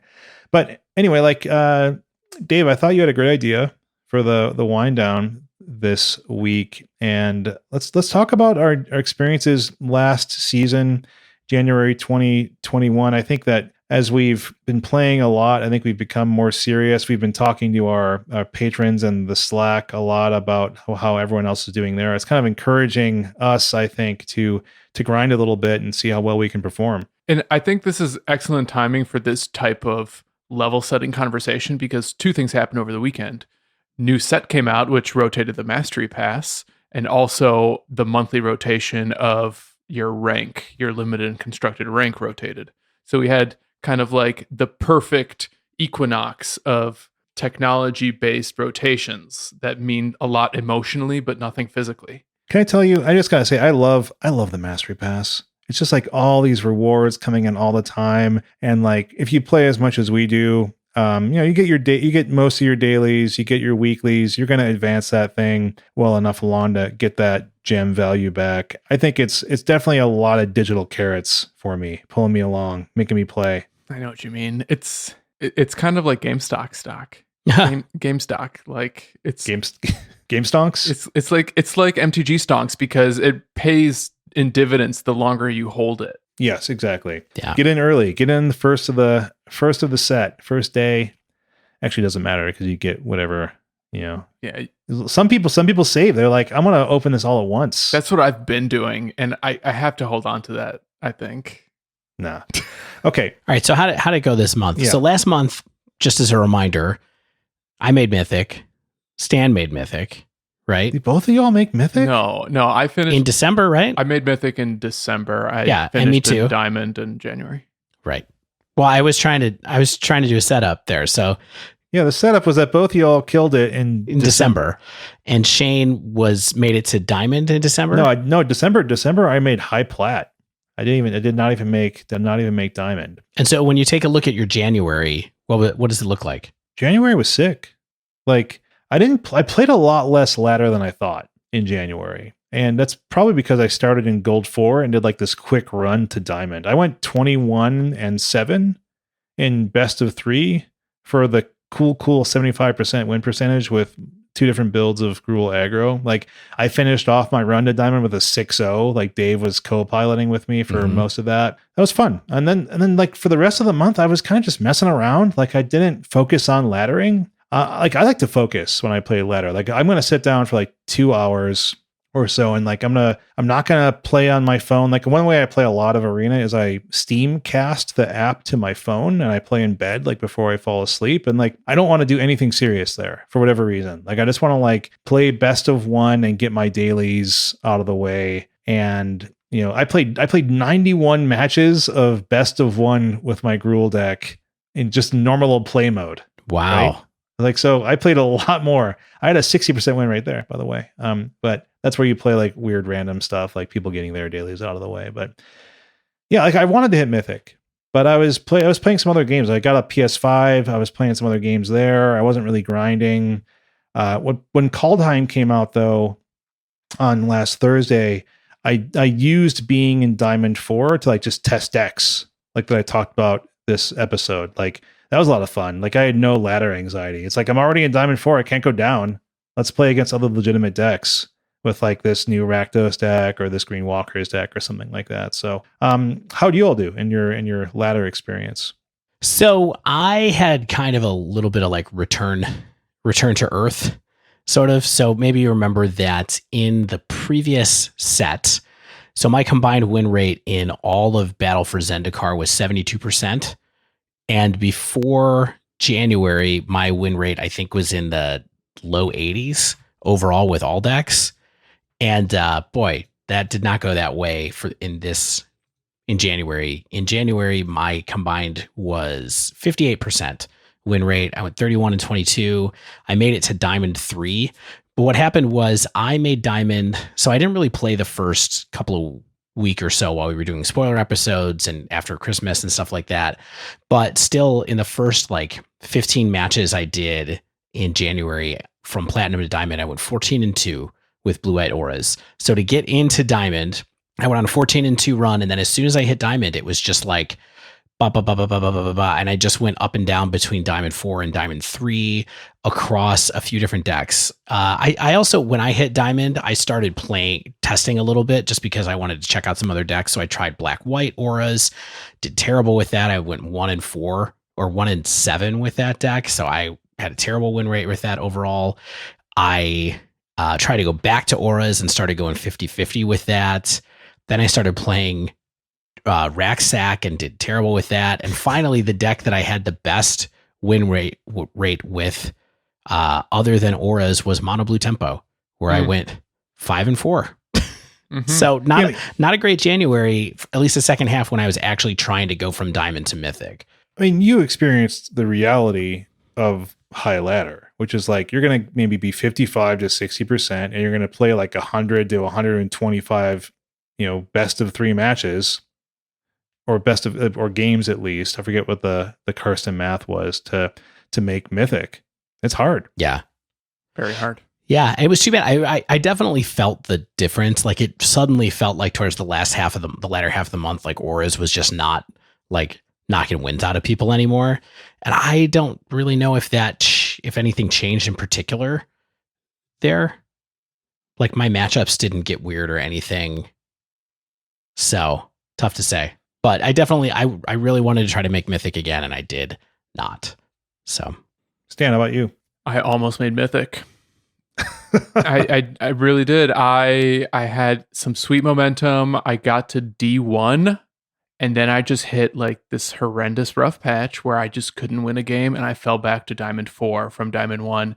And at that point, I was like, it's not worth the anxiety to like chase that carrot. Yeah, ladder anxiety is real. Very real. And basically just to manage my emotional state, that's when I started doing a lot of events and being a little bit more experimental with different cards, like slapping decks together with my arena collection, because it's such a safe place to brew and the events are such a low stake place to test ideas, that I kind of think that's a really good practice in general. Like if you've reached a certain goal in arena, in ladder, events are a great way to generate a collection and potentially generate gold, which you can then use for like limited.